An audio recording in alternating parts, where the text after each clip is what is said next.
Hello everyone, it's Rick Passek, FlyFish Fanatic, and welcome to my tying bench. Today a fairly classic old school style bloodworm. Apologies right off the bat, I'm cooking a pork belly in the air fryer, so if you hear that noise in the background, I apologize. So we're going to start off with an Eagle Talon Chironomid hook. It is a larger one in a size 12. Normally I do these in a 10 and 14, but I ran out of my 10s and 14s. Just easier to show on a bigger scale on video. So thread is going to be this Techstream Red in 8/0. Body is going to be the Upaven Flexi in red, and then some 0.2 silver wire. I'd use 0.1 if this was a smaller hook, but 0.2 if you got a hook this size. Now this is big. I would consider this a bomber Chironomid, but just gonna counterclockwise spin. Then what I'm going to do is I'm going to take a piece of my Flexi right at the beginning here. Just give my thread a counterclockwise spin, because that way when I try to tie it in, it'll want to lock it in, right? So now I'll pull it really tight all the way to the back. And then I'm just going to come back forward. Now, if you want to give this one a tail, I'll show you in a minute what I mean by a tail.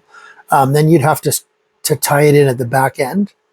I did tie another one just to show you guys the tail style.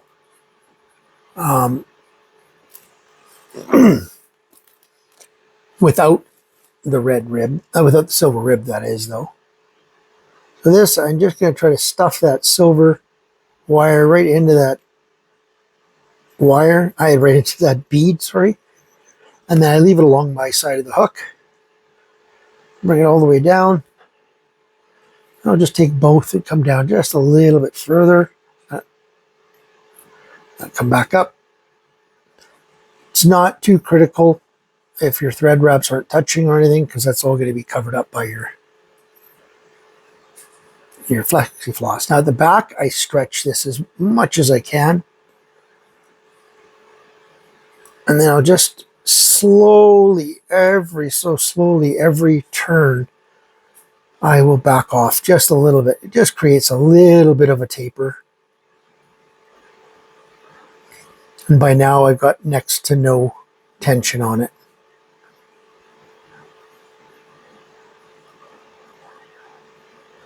Back to the front.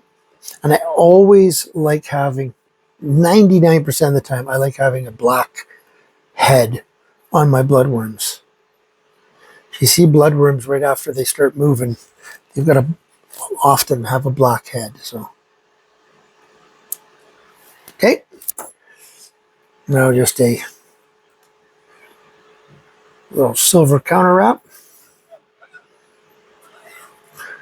Like I said, I'd do a much thinner. I do the 0.1 mil if I was using a smaller hook.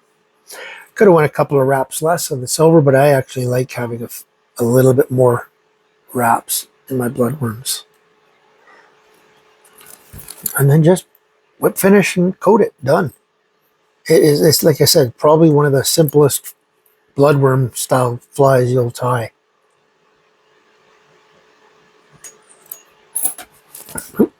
Pulled that a little hard. That's good. It'll be fine when I coat it.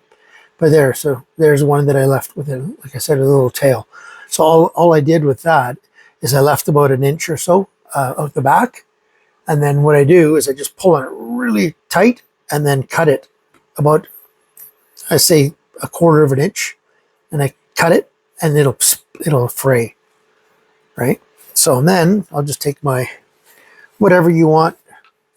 I find for these UV resin is nicer, and the reason is sometimes some of these head cements that are out there will eat away at the flexi floss, and then you open your box up, you know, 2 months later and they're all unfurled. But I find with UV resin that doesn't happen. So, and it's just a ever so thin coat. And then I'm just going to hit it. This is the UV resin, the new stuff from Uphaven, UV resin clear coat. It's one of the only one that I know of on the market with a tack-free guarantee. So if you find that it's not doing the job for you, if it's still tacky after you've dried it, let them know and they'll give you your money back.